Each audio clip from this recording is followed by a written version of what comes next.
They wanna know about Islam, we'll give them da'wah. They wanna know what a Muslim does, we'll give them da'wah. When they wanna hate on our deen, we'll give them da'wah. That is stalking, that is called harassment. Okay, this is something I don't feel comfortable. I'm done with the DCCI. I've told them many times, because at the end of the day it's a waste of time speaking to them. It's a waste of time even engaging them or giving them any of my time. Now I can speak to so many other people in Speaker's Corner. Why should I give my time and my energy and anything at all to these people who are here to cause trouble, come here with an agenda to preach nothing about Jesus? You don't see any love of the preaching of the true Christians who actually go out to preach for the sake of their religion.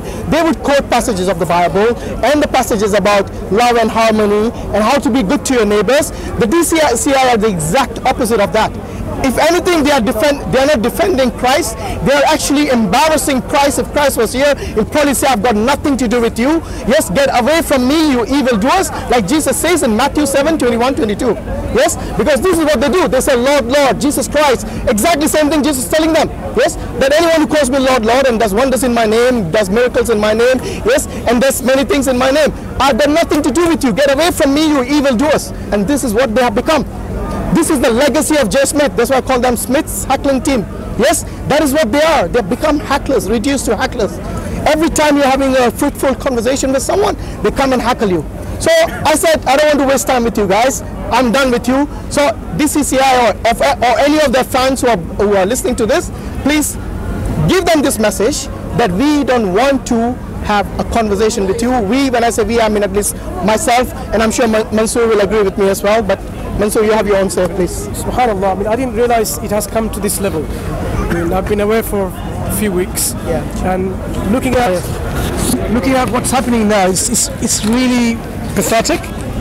Because Speaker's Corner, people come from all different faiths or no faiths to have a discussion.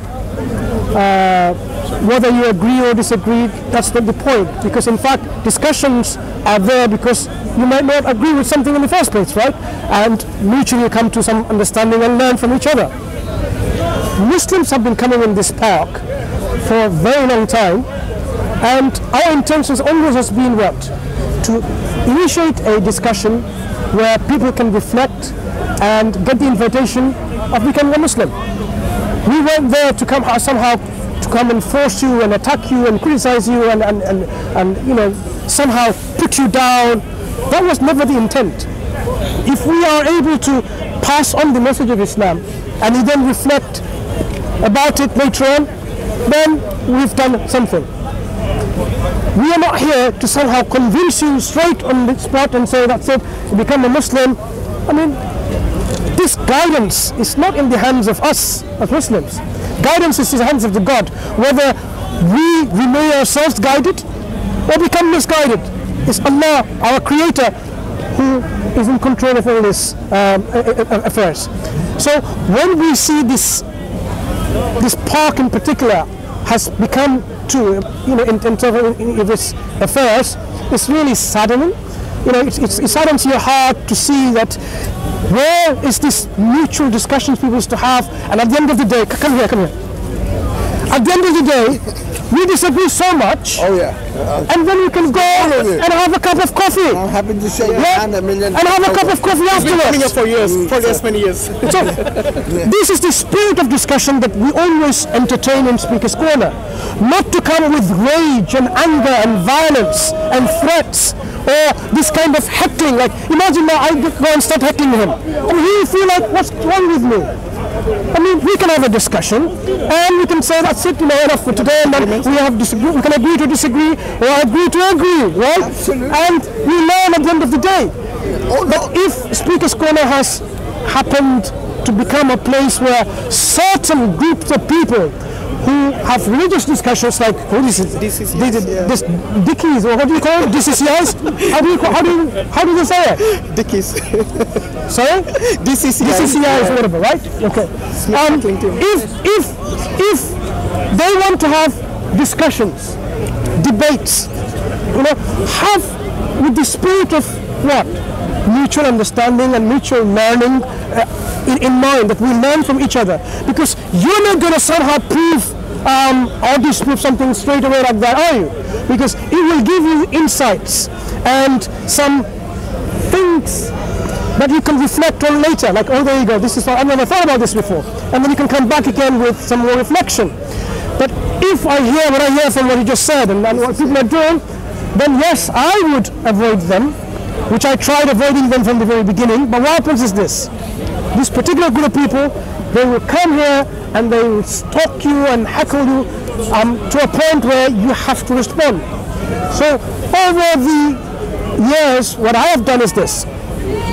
I have seen how they're coming up with fantastic, whimsical theories about Islam, about Quran, and so on and so forth. And where I deemed necessary, I responded to them.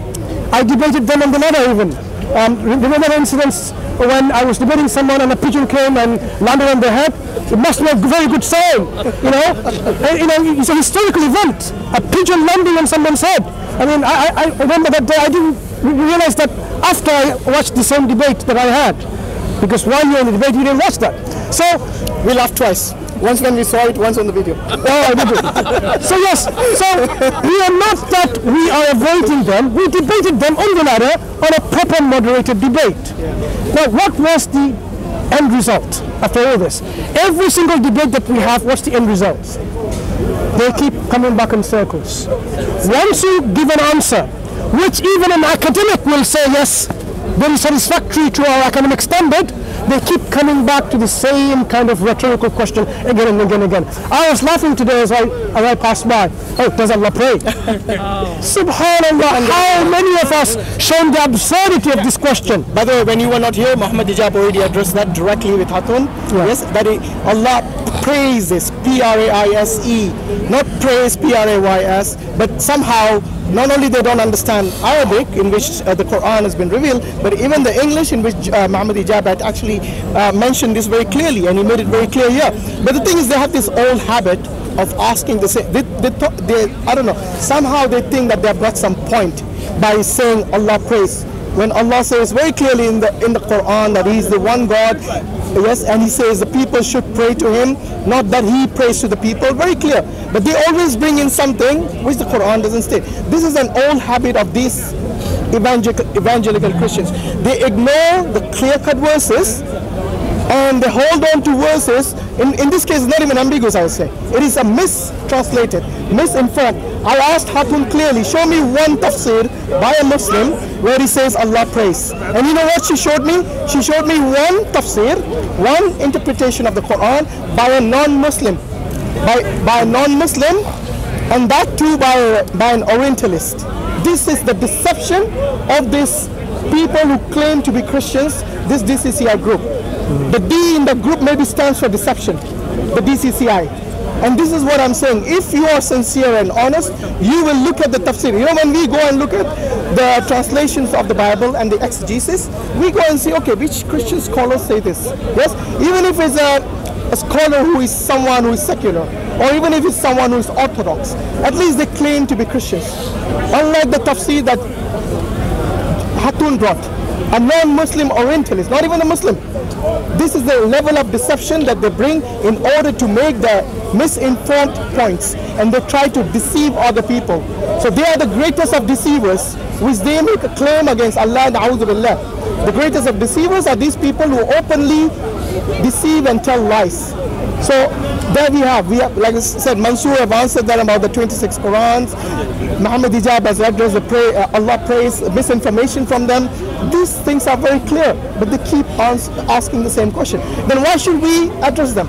If they're not willing to look at the answers that we give them with an open mind, with a sincere heart, why do you think we should waste time in indulging in them? So at the end of the day, we want to give our time and effort to people who are sincere, who are willing to listen, who have a proper dialogue, a more civilized dialogue, as it is the ethos of Speaker's Corner, as it should be. Yes, that this is a place which gives us great freedom, the freedom of speech and the freedom to practice our faith.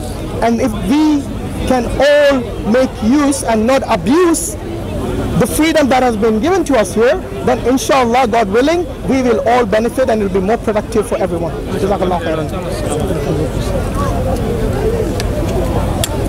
Jazakallah khair, brothers.